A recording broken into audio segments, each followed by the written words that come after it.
Hello, hope you've enjoyed the last episode of Tales from the Pond, because we are back for week 4, and a lot of action's taken place. I just wanted to extend a very special thank you to Mr. James Richmond and the Mississauga Steelheads organization for allowing us to conduct the interviews that we do, and allowing us to create great content coming out for the foreseeable future. So thank you very much. It is very, very, very appreciated. And, well, let's get into the game, shall we? So to start off, the Niagara Icedogs and Mississauga Steelheads have had a history, especially in the home opener when the Icedogs took the game 3-1, so this would be the Steelheads' chance at redemption. Getting into the first period, the first goal would come from Richard Whitaker off a pass from Cole Schwint and Thomas Harley. That would be on the power play. Now, this really got the crowd hyped up, and it really gave a good image to the Steelheads, of course, getting a majority of shots in the first period. Just looked good. So the second goal, would come from Kean Washcrack off of a beautiful pass from Ola Bjorkvik-Holm and Thomas Harley, who had his second assist of the night.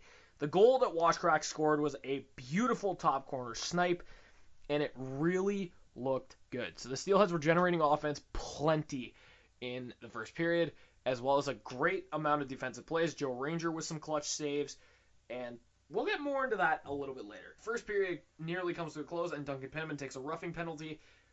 That would end off the first period.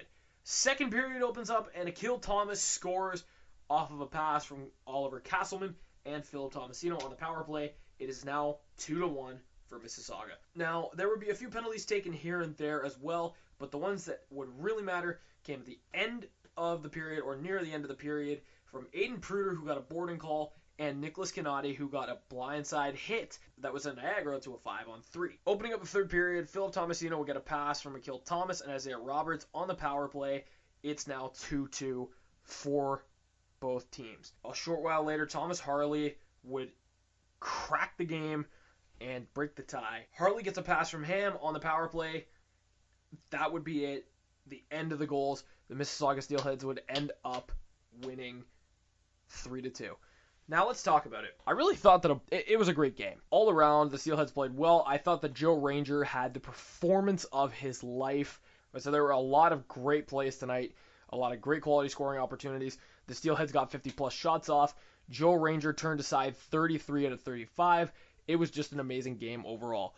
So let's take it over to JR and see what he had to say about tonight's performance. As a team, we have to be more consistent, and tonight we were pretty good from start to finish, and that's probably the first game in a long time when we've been real good from start to finish. And those three guys were really good, but there was other guys tonight that were very good. You know, Whitaker played, Hardy played great, Washer played great, Ranger played great, Hardy played great, but Del Nastro was a solid defenseman back there. He does not look like he's 15 or 16 years old. Liam Ham was a horse back there. Schwinner was good. We had some guys chipping in there. I thought that was Portocalis' best game as a Steelhead. I really did. And of course, he's absolutely right. Ethan Del Mastro looked like he was a very mature defenseman out there. It was just some great offensive and defensive performance from him. Thomas Harley, of course, being that two-way defenseman that is just absolutely amazing. Kean Washcrack had a great game. Joe Ranger took the cake and just had an amazing goaltending performance for the night. His best of the season. And, well, that was a 3-2 win. And that's more of what we need to see. I think it was really very, very impressive to watch them mesh together as a great group tonight. They really did well offensively. They made a great amount of defensive plays. And, well, goaltending is, again, self-explanatory.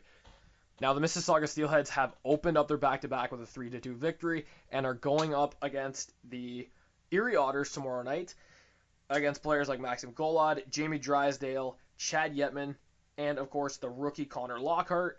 And this is going to be a very interesting game for the Steelheads. So let's see how they mesh together tomorrow night, and let's see if they can pick up the victory.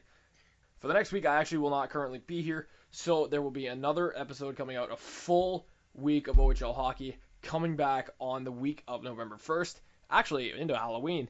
And this is going to be a great week coming up. We're going to have recaps, we're going to have predictions, we are going to have a lot more great content coming out.